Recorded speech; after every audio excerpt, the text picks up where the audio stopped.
Bueno, el Señor les bendiga, hermanos y hermanas, de una manera muy especial. Qué gusto estar con ustedes en esta noche y poder compartir lo que creo yo el Señor permite en esta noche y es edificante para nuestros corazones, para nuestras vidas y nuestro crecimiento en Él. Amén. Agradecemos al Señor su presencia, al permitirnos hoy darnos la vida y estar todos juntos. ¿Qué tal si oramos para que el Señor nos sea dirigiendo en esta hora y su Espíritu esté en medio de nosotros y seamos edificados y llegamos al crecimiento y al entendimiento que Él quiere que tengamos? Amén. Señor, gracias por permitirnos este tiempo tan hermoso de compartir, este tiempo tan hermoso entre hermanos, de poder estar aquí juntos, Señor, en armonía. Gracias por este tiempo, gracias por tu misericordia, por tu poder, por tu inmenso amor. Gracias, Señor, porque eres bueno. Gracias porque permaneces con nosotros. Señor, necesitamos urgentemente de tu espíritu mientras estudiamos las escrituras, mientras compartimos. Necesitamos de tu presencia mientras estamos aquí, oh Dios. Rogamos tu espíritu, Señor.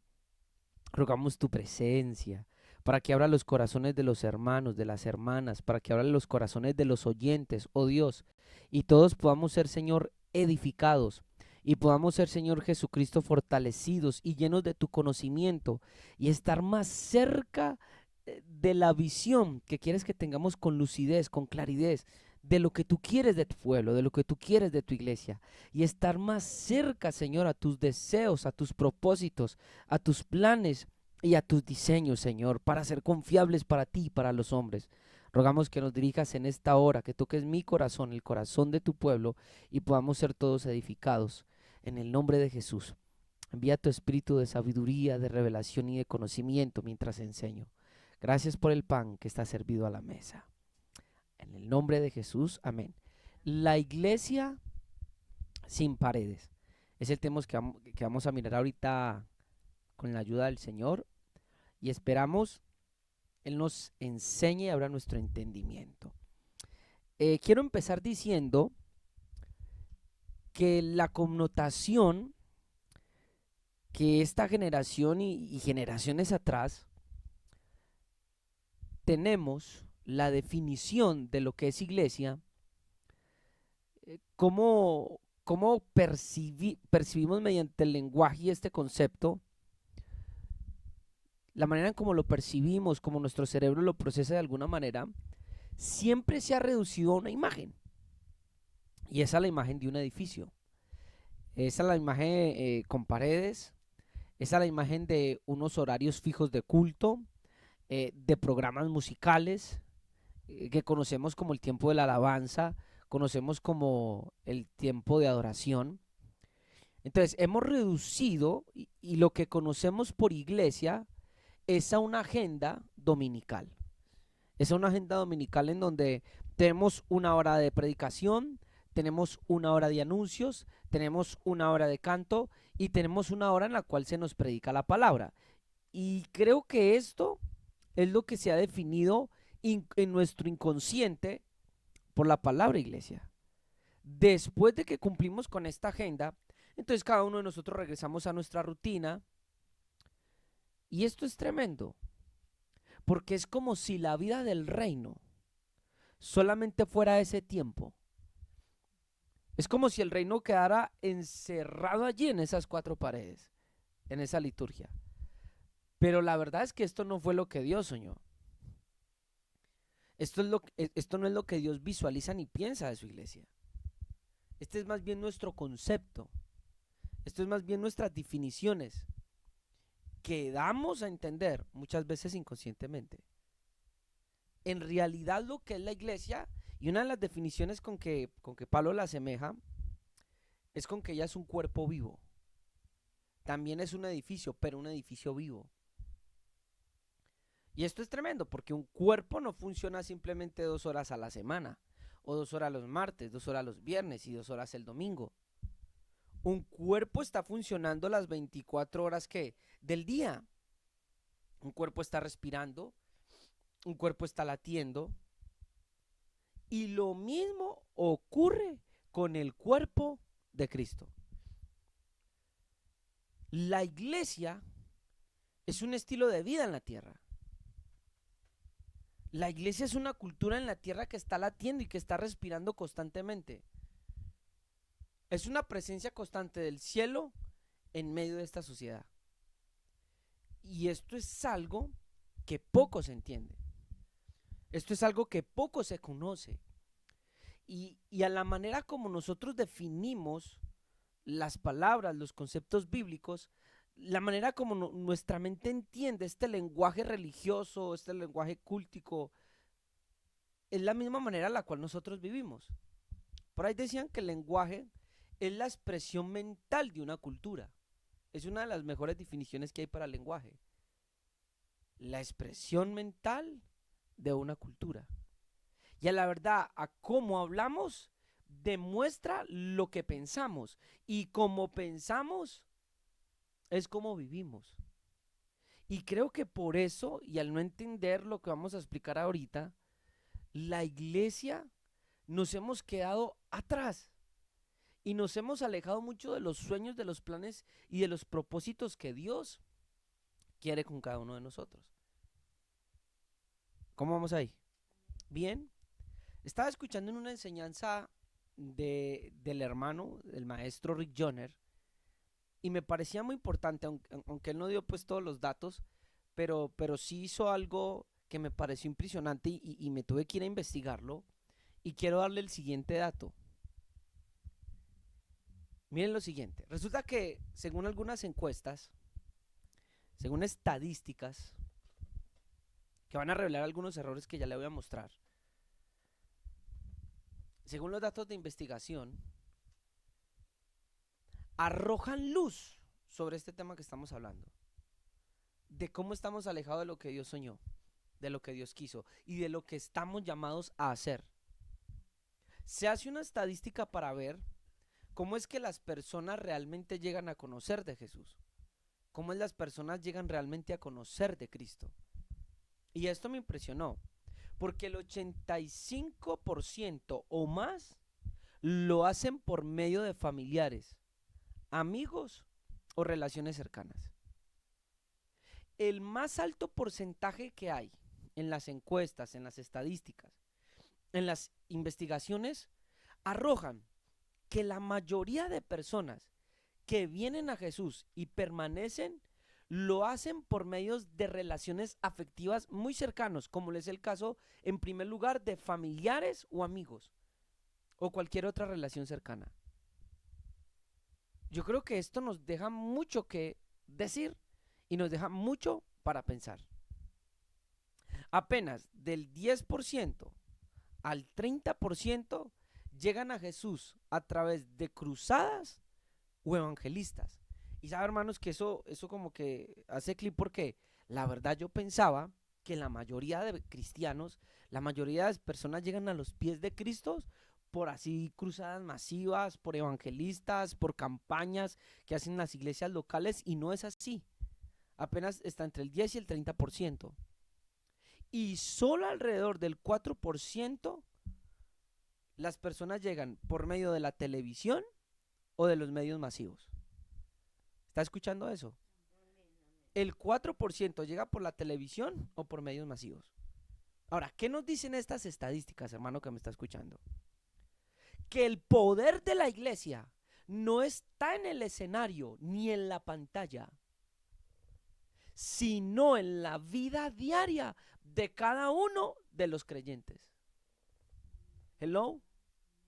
Hermanos, el poder de la iglesia está en la vida diaria. Estamos siendo efectivos. La iglesia es efectiva para lo que Dios la designó, para lo que Dios la llamó, en la vida cotidiana, en la vida común, en el diario vivir de usted y yo como creyentes, en las cosas normales.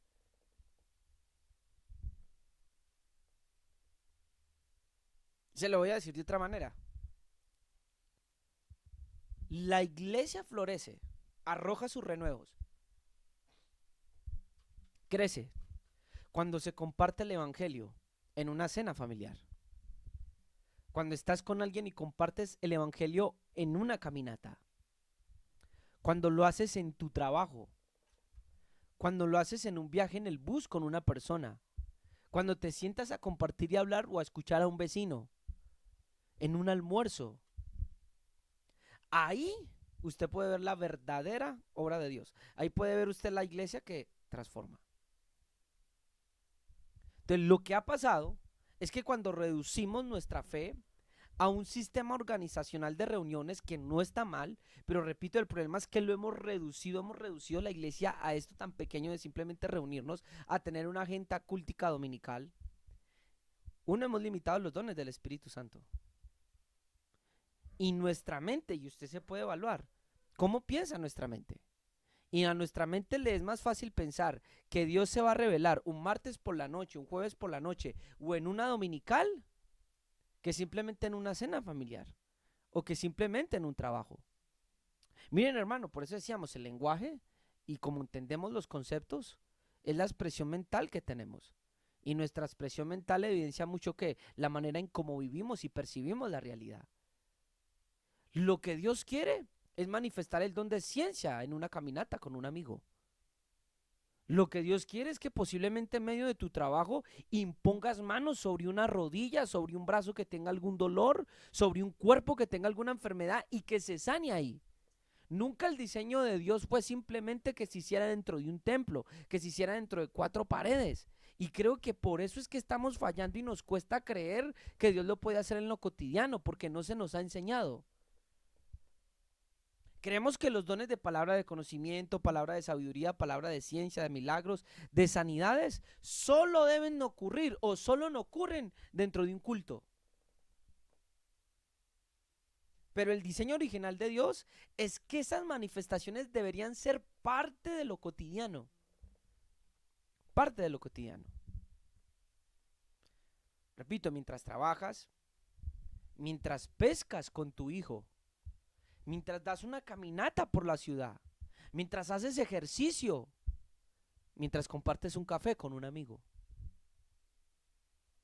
Y aquí yo me metí a investigar un poquito más y yo no sé por qué está en mi corazón, pero siempre me ha preguntado y siempre me marcó mucho y también pastores influyeron en mí en eso, de por qué nuestros hijos y por qué nuestros jóvenes y nuestros niños cuando crecen se van de la iglesia, se van de la congregación.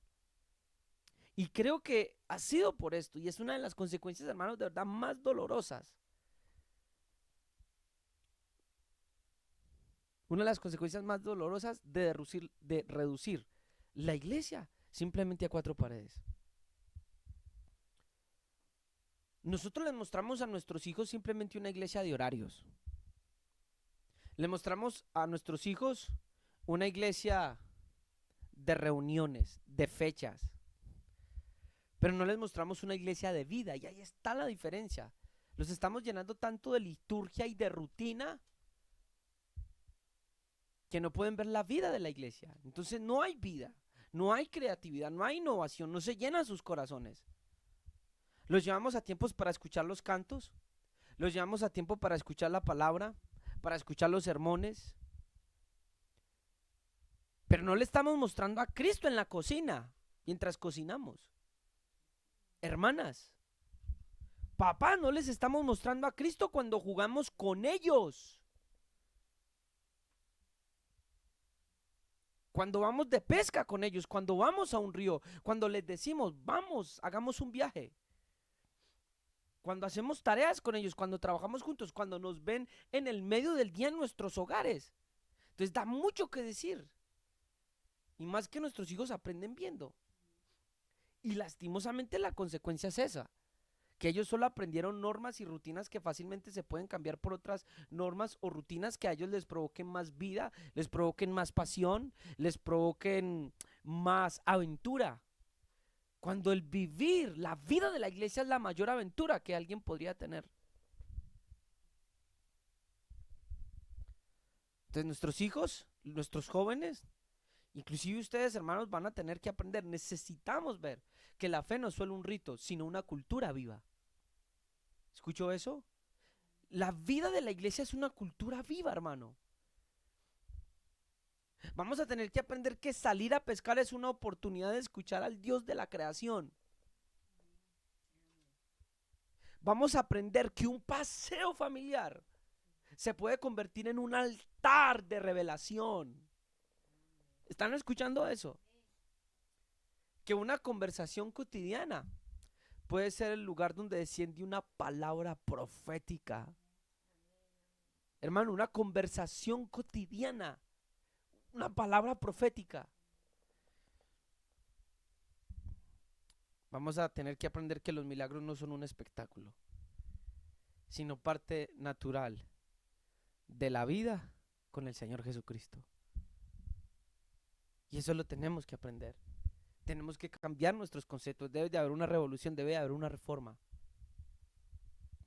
Cuando nosotros no mostramos eso, sino solo un sistema organizado de culto, los hijos vieron algo que parecía más una rutina que una vida. Ellos ven simplemente una rutina, lo que dije ahorita. Entonces mucho cuando crecen se alejan, porque ven que nuestras rutinas están alejadas de toda vida, de toda vitalidad, de todo respiro, de toda aventura que se puede respirar en lo cotidiano. Entonces necesitamos entender que es una vida más que un evento. Necesitamos comprender que es una vida, no un programa. Necesitamos ver que la iglesia es un cuerpo que respira y que está palpitando constantemente, que es más que un calendario de reuniones. Por eso quise colocar ahí en la imagen gente en una cocina, gente que está yendo a comprar verduras, gente que simplemente está teniendo una cena en su casa. Porque necesitamos recuperar nuestra identidad, es la identidad de la iglesia. Qué bueno que nuestros dones, hermano, comiencen a manifestarse en el hogar. Tu esposa está cocinando, está haciendo algo cuando de repente viene el Espíritu de Dios y empieza a hablarte una profecía de parte de Dios, o viceversa. Nuestros hijos viendo los dones activos en la casa. Imagínese el asombro, la maravilla y viendo esas palabras cumplirse. Viendo cosas sobrenaturales mientras estamos jugando. Necesitamos un cambio de mente. Entonces tienen que empezarse a desbordar lo que experimentamos dentro de las paredes, hacia cada aspecto de nuestra existencia. Entonces ahí en este sentido, hermano y hermana que me está escuchando, la verdadera iglesia es en el hogar. La verdadera iglesia es cuando una madre ora con sus hijos antes de dormir. Es en el trabajo cuando un creyente muestra integridad y revela la sabiduría del cielo. En la calle cuando alguien ofrece oración por un enfermo en plena acera. En la amistad cuando se comparte el evangelio entre risas y entre un pan partido a la mesa. Allí es donde la iglesia se convierte en una vida que no puede ser ignorada. ¿Está escuchando eso? No la puedes ignorar. Un testimonio que arde día y noche. Una cultura que manifiesta el reino en lo cotidiano. Hello. ¿Se está entendiendo? ¿Le gusta la imagen que le volví a colocar ahí? Para que sea un poco más claro. El Señor no diseñó la iglesia como un edificio con 4 paredes al cual nosotros vamos. El Señor ha diseñado la iglesia como un cuerpo que vive. Eso somos. Un cuerpo está viviendo siempre, no por turnos, no por horarios, no por calendarios. Si recuperamos esta visión, dejaremos uno de perder generaciones y vamos a llegar a más almas. Nuestros jóvenes, nuestros adolescentes, nuestros niños, el mundo van a ver milagros mientras interactuamos en lo cotidiano con ellos. Escucharán palabras de ciencia mientras compartimos, hermano, con su hijo mientras comparte un helado. Van a descubrir lo maravillosa que es la vida cristiana, lo maravilloso que es la fe. La fe, van a descubrir que la fe no es aburrida, que la iglesia no es aburrida. No es una iglesia limitada a un domingo.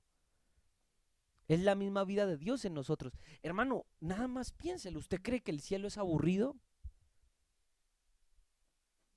¿Usted cree que el cielo es cargoso, el cielo es gravoso? Hermanos, una de las cosas, y se lo he dicho en las predicaciones, que más me sorprenden de Dios es su creatividad, y amo eso de Dios. La creatividad para innovar. Y hay palabras que él dijo que tenía que tener en mi lenguaje, lo sentí en mi corazón como fluir, como revivir, como innovar, como nuevo. Y todas estas cosas que nos están invitando siempre a la renovación, a ir a algo mayor, aquellas cosas que provocan vida, que provocan luz, que provocan aventura, que provocan gozo. Ese es nuestro Dios y así se supone que debiera ser su cuerpo.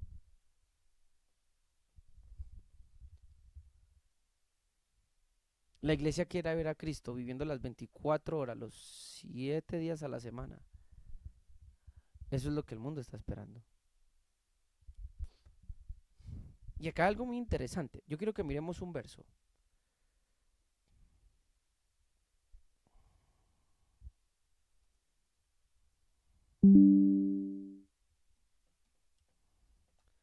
Acompáñenme por favor al libro de Hechos capítulo 5, versículo 20.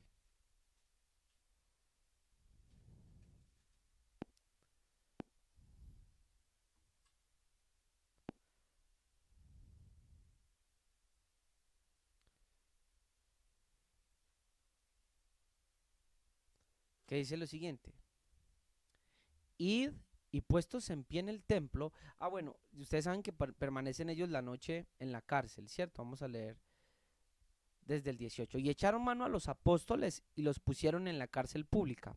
Mas un ángel del Señor, abriendo de noche las puertas de la cárcel y sacándolos, dijo: id y puestos en pie en el templo, anuncien al pueblo todas las palabras de esta vida. Me pareció muy interesante escuchar al hermano Rick Joyner.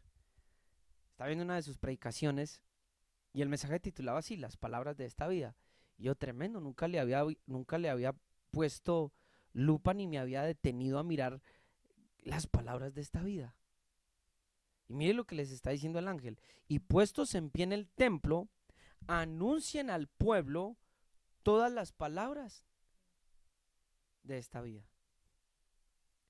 Y habiendo oído esto, entraron de mañana en el templo y enseñaban. ¿Qué estaban enseñando en el templo? Las palabras de esta vida.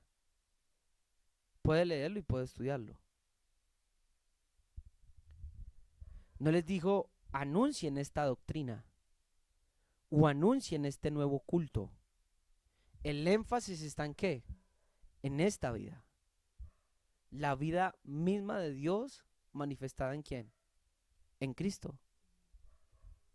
Nosotros no fuimos llamados a predicar, hermano y hermana, un sistema ni a invitar a la gente a un horario fijo de reuniones.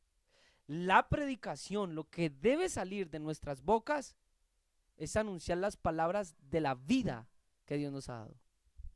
Estamos llamados a manifestar ¿qué? La vida. Me pareció poderoso eso.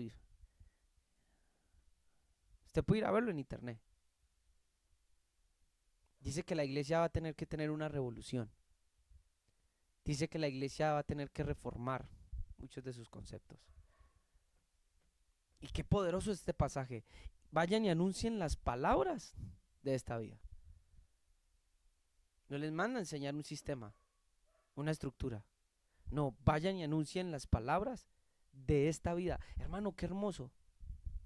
¿Ve qué tan poderoso es eso? Cómo nosotros simplemente nos predisponemos a enseñar estructuras, sistemas, de acuerdo a determinada denominación o estructura religiosa. Debemos de anunciar una vida que late en el trabajo y en el descanso. Una vida que se ve en la mesa familiar, tanto como en el templo. Una vida que transforma al invitar a un amigo, al orar por un enfermo en la calle, al enseñar a los hijos pescando o caminando. Esta expresión del ángel es muy poderosa porque señala que los apóstoles debían transmitir no era un nuevo ritual, sino la vida resucitada de Cristo que se hacía cultura en medio de ellos. Podemos decir con certeza que la vida en el primer siglo no era aburrida.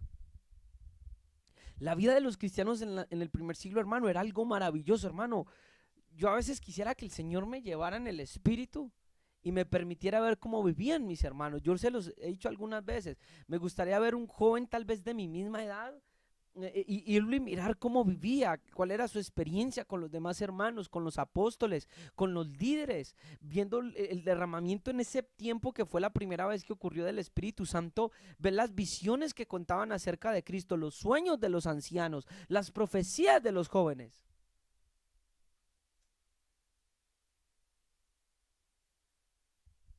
El Evangelio no es solo la buena noticia de salvación, es la vida del reino irrumpiendo en lo cotidiano. Y cuando solamente, hermano y hermana, nos reducimos a horarios y a paredes, justamente dejamos de anunciar esa vida.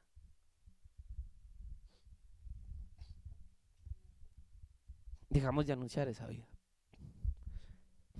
Muchos de ustedes saben que les contaba una vez que empecé a estudiar un poco acerca de la historia de la iglesia. Para eso me compré algunos libros y estoy empezando en esta búsqueda de poder comprender, de poder entender. Siempre fue mi anhelo desde hace años, desde que tenía 12 años. Y una de las cosas que me sorprendió y me preguntaba era por qué paró la profecía en el cuerpo de Cristo. Y vamos a hablar un poquito también por qué hemos perdido la vida y cómo esto se relaciona con la profecía. Pero me preguntaba dentro de mí, ¿qué fue lo que ocurrió? ¿Qué fue lo que pasó? ¿Por qué fue que resultamos como estamos? Y también por qué a través de los siglos la profecía cesó.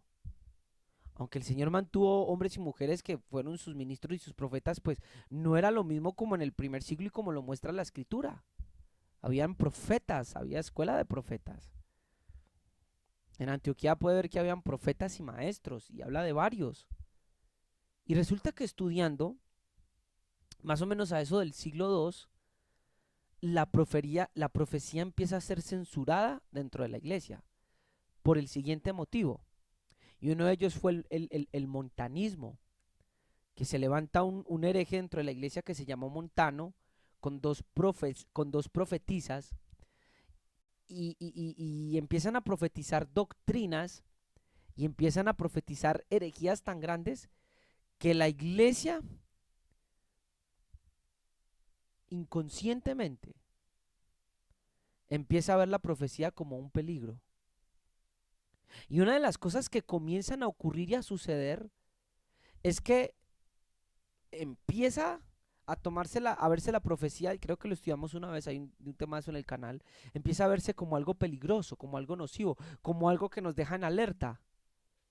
Y empieza a hacerle más importante al sistema organizacional, al sistema del episcopado, al sistema de los obispos. Y es cuando vemos esta transición tan fuerte en donde la profecía dentro de la iglesia tiene un cese por temor a que se levanten falsos profetas como Montanos y empiecen a desviar a la iglesia, empiecen a hablar falsedades en contra de Cristo, y por miedo por miedo a esta falsa profecía, lo que hace es que se levanta más el sistema organizacional. Y esto me parecía tremendo, porque empecé a ver cómo también comienza la iglesia a estructurarse y a organizarse, pero sin el Espíritu de Dios, hablando a través de los profetas. Sin el Espíritu, que es qué, es lo que permite que el cuerpo esté en pie. Y es tremendo ver eso, hermano. ¿Y por qué le quiero hablar de la profecía? Porque el Espíritu es el que da vida. La carne para nada aprovecha. Y cuando paró el espíritu del profeta, el testimonio de Cristo, comienzan a ocurrir en las iglesias grandes males. Y uno de ellos es que la palabra dice que sin profecía el pueblo se desenfrena. Sin una visión, el pueblo se desenfrena. Y de alguna manera lo organizacional y lo jerárquico va tomando fuerza y poder, a tal punto que el espíritu va quedando a un lado. Entonces quiero comentarle lo siguiente.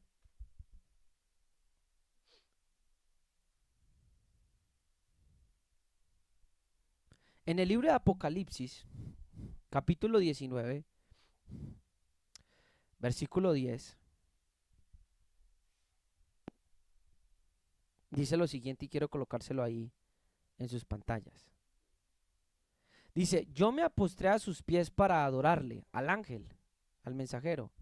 Y él me dijo, mira, no lo hagas. Yo soy consiervo tuyo y de tus hermanos que retienen el testimonio de Jesús. Adora a Dios porque el testimonio de Jesús es el espíritu de la profecía. Entonces quería entender muy bien qué es el testimonio de Jesús y qué es lo que se conoce aquí, qué quiere decir él con el espíritu de profecía. Y para poderlo entender un poco, tuve que superponer algunos versos para poder comprenderlo y entenderlo mejor. El otro verso está en Apocalipsis, ahí mismo, capítulo 22, el versículo 8, que Juan dice lo siguiente: yo, Juan, soy el que vio y oyó todas estas cosas. Y cuando lo vi y oí, me postré para adorar al ángel, lo mismo que está sucediendo acá. Me postré para adorar al ángel que me había estado mostrando todo esto, pero él me dijo, no, cuidado, soy un siervo como tú, como tus hermanos, ¿quién? Los profetas. Y como todos los que cumplen las palabras de este libro, adora solo a Dios.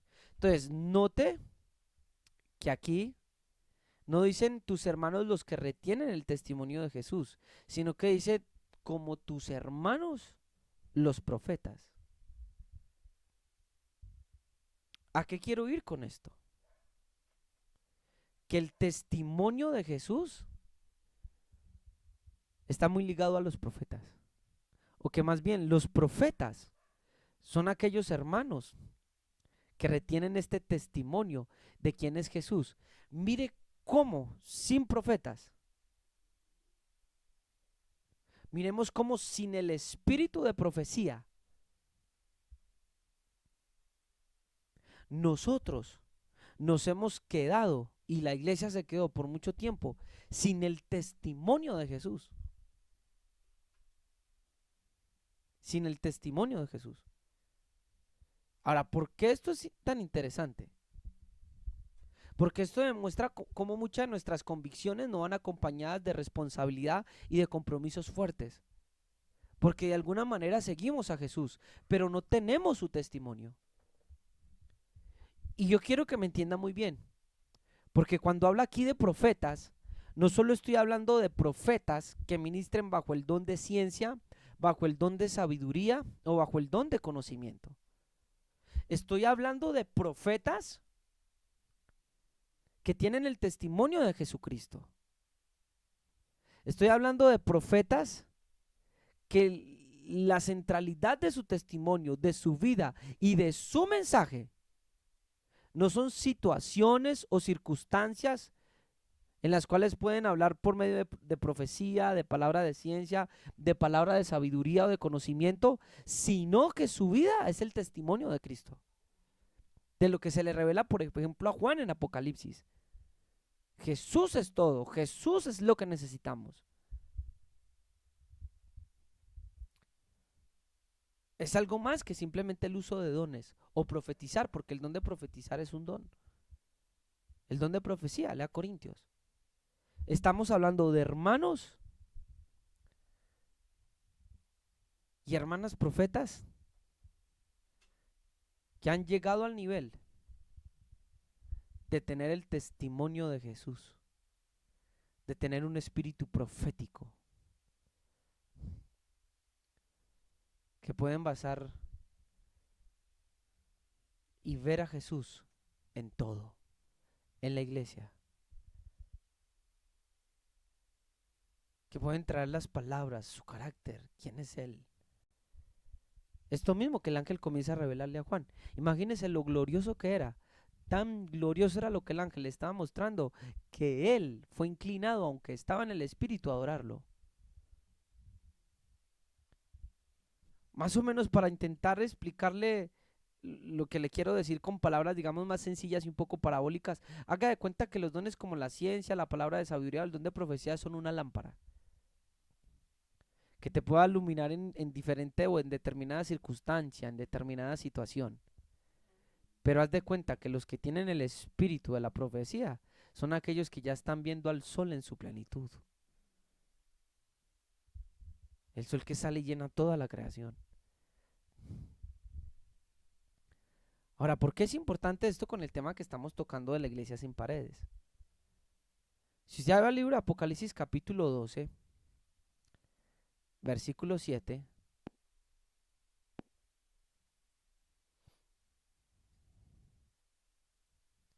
dice lo siguiente. Después hubo una gran guerra, una batalla en el cielo. Miguel y sus ángeles luchaban contra el dragón y luchaba el dragón y sus ángeles. Pero no se prevalecieron ni se halló lugar para ellos en el cielo. Y fue lanzado fuera el gran dragón, la serpiente antigua, que se llama Diablo y Satanás, el cual le engaña al mundo entero, y fue arrojado a la tierra y sus ángeles fueron arrojados con él. Entonces oí una gran voz en el cielo que decía, ahora ha venido la salvación, el poder y el reino de nuestro Dios y la autoridad de su Cristo, porque ha sido lanzado fuera el acusador de nuestros hermanos, que nos acusaba día y noche. Y en el versículo 17 dice lo siguiente, entonces el dragón se llenó de ira contra la mujer y se fue a hacer guerra contra el resto de la descendencia de ella. Ahora, descendientes de la mujer. ¿Quiénes son ellos? Los que guardan los mandamientos de Dios y tienen el testimonio de quién? De Jesucristo, es decir, aquellos que son de espíritu profético. No me había dado cuenta que el dragón solo hará guerra a aquellos que son de espíritu profético, los mismos que leímos en Apocalipsis 19:10 y en Apocalipsis capítulo 22, versículo 9. En otras palabras, la descendencia perseguida por el dragón es una iglesia profética. El pueblo que guarda y proclama el testimonio de Cristo en medio del mundo. Esto da una connotación a que ser cristiano, a que ser iglesia, a ser ¿qué? Profético.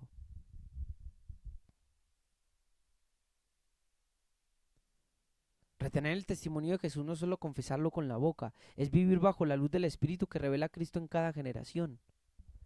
Por esto la iglesia es atacada, porque su sola asistencia como comunidad profética es una anuncia de la derrota de quién? Del dragón.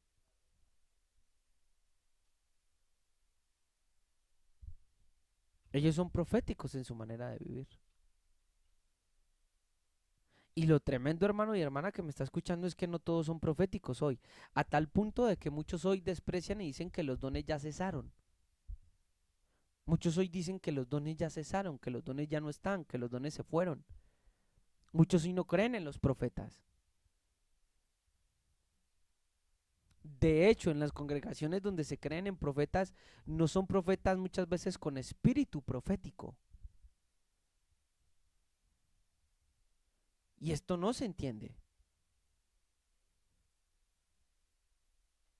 Hermanos, mire, creo que la connotación que tenemos de los profetas es la imagen de un hombre de Dios que viene y te habla acerca de tu pasado, te habla acerca del futuro y de cosas específicas para tu vida. Pero ser de espíritu profético es mucho más allá. Le acaba de ser el ejemplo con la lámpara y con la luz del sol. Los profetas están llamados a mostrar a Jesús al pueblo y a verlo y a mostrar el carácter y las diferentes dimensiones de él. Creo que es el mayor llamamiento que pueda tener el profeta. No solo a ser usado en palabra de conocimiento de ciencia, es revelar a quién, al Hijo de Dios, y a edificar al pueblo sobre eso, no sobre los dones que él posee.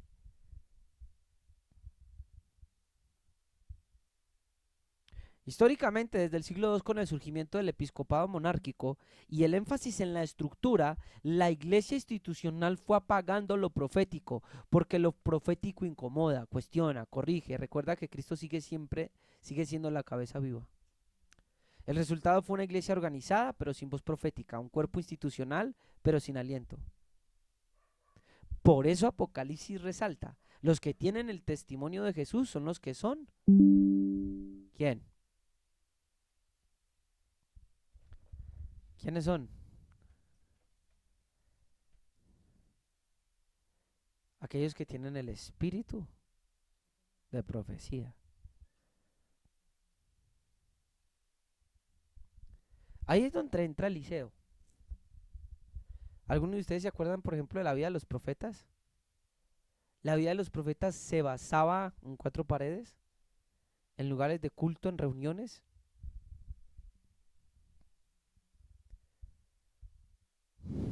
Si usted se, por ejemplo, mira a Eliseo, sanar aguas, multiplicar aceite, hacer flotar un hacha, resucitar a un niño, alimentar multitudes.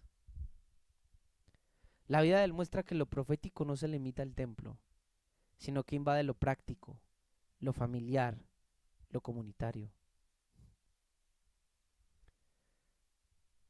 Nosotros debemos de salir de la mera organización y recuperar la vida profética cotidiana. ¿Cómo somos proféticos? Mostrando en nuestro diario vivir, en caminatas, en charlas, en medio de la cocina, la gloria de Jesús. Debemos de ser de espíritus proféticos, mostrar a Jesús a los hombres. Debemos mostrar su poder a los hombres. Debemos demostrar que los dones no son opcionales, sino la confirmación de que el Hijo de Dios vive en medio de la iglesia. Y esto me parece, hermano, ya terminando muy tremendo porque quiero contarles un sueño que tuve hace algunos años. Y tuve un sueño donde había una especie de arca o de mueble, ese como los que tienen los judíos, donde se guarda la Torá, la ley, le llaman el Arón Edut, ¿cierto? Es como un símbolo como si fuera el arca de Moisés. Es una especie de closet donde está guardada el rollo de la ley. Y me acuerdo que yo vi que ahí empezó por una canoa a brotar agua. Y cuando empezó a brotar agua, no brotó aceite, brotó agua. Cuando brotó agua, lo único que yo hice fue ir, arrodillarme, y sabía que ahí estaba la unción, y dejé que esa agua vertiera sobre mi cabeza. Y esa agua empezó a verter sobre mi cabeza y empezó a mojarme. Y me acuerdo que habían líderes en ese momento y pastores y se burlaban de mí, me señalaban, en la iglesia se burlaban en ese momento de mí. Y me acuerdo que salí muy triste corriendo y me metí a una habitación en el sueño. Y cuando me meto en la habitación, comienzo a escuchar una voz audible en el sueño que me dice, descendiente de Eliseo, me dice así, descendiente de Eliseo, ¿acaso no te he dicho que yo te voy a usar? Y me acuerdo que siguió hablando mucho conmigo, pero el Señor no me permitió escuchar lo demás que tenía para mí en ese momento. Solo escuché cuando me dijo, ¿acaso no te he dicho que te voy a usar? Y siguió hablándome, hablándome, hablándome. El caso es que me desperté y sé que, y he orado al Señor porque me muestra qué más me habló. Pero creo que en este tiempo puedo comprender un poco más acerca de mi llamado. Y es lo que Dios está despertando y de lo que Dios está haciendo en este tiempo. Tengo una responsabilidad espiritual. Tengo que guardar el testimonio de Cristo, tengo que ser de espíritu profético. No puedo dejar que lo profético muera en mí, ni en el entorno en el que estoy. Por eso Agua Viva, prepárense. Tengo que mostrar a Jesús en lo cotidiano, en la mesa, en la calle. Cuando hablo por alguno de ustedes por teléfono y lo han visto, de alguna manera el Señor lo ha hecho sin yo haberlo entendido. Transmitir a otros, a mis hijos, esta cultura de vida profética que sé que el Señor va a empezar a revelar más profundamente. Ahí pude comprender y entender que tenemos herencia no solo física, porque creo que el sueño no trata de mostrar una herencia física, sino de que somos parte de un linaje espiritual, de un linaje profético. Debemos de empezar de ser proféticos porque es la manera de poder vivir la vida de Jesús aquí en la tierra. Es la manera, hermanos. La manera es esa, teniendo un espíritu profético, no es opcional. Por eso creo que el grupo de intercesión debemos de orar para que los hermanos que no han sido llenos del Espíritu Santo sean llenos con el Espíritu Santo. Y no solo llenos con el Espíritu Santo, sino que puedan empezar a ser llenos de este espíritu profético, que es más que el don de profecía. Y que empezamos a ver a Cristo y a manifestarlo en lo cotidiano, hermanos. Recuerde las estadísticas, más del 85% son ganados a Cristo. Por familiares, por relaciones cotidianas y afectivas. Esa es la verdadera iglesia, un tipo de Eliseo. Milagros comunes, multiplicación de aceite en una casa, sanidad de aguas en medio de un camping, hacer flotar un hacha para un trabajador, en donde quiera que estemos. Creo que Eliseo es un tipo fiel de la iglesia,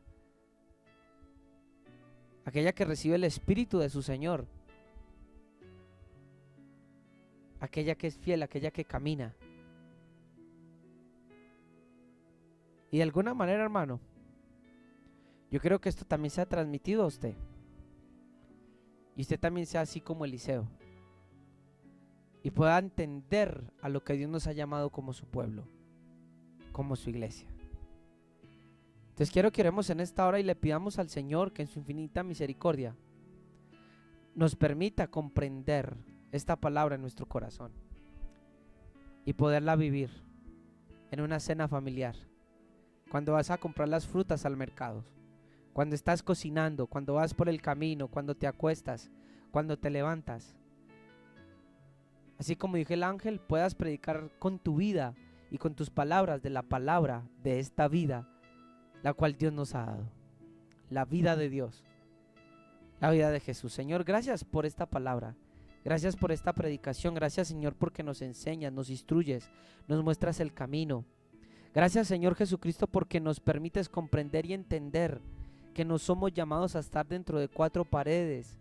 No somos llamados a una rutina, que como iglesia, Señor, no somos un itinerario o una agenda dominical, Señor, sino que literalmente somos la vida de Dios aquí en la tierra, Señor.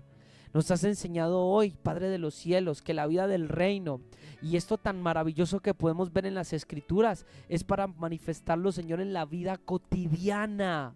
Que lo que vivimos y ahora experimentamos y visualizamos en un templo debe desbordarse, Señor, en nuestras casas, en nuestros trabajos, en nuestros lugares de descanso, de recreación, cuando vamos por el camino, cuando nos acostamos, Señor, al levantarnos.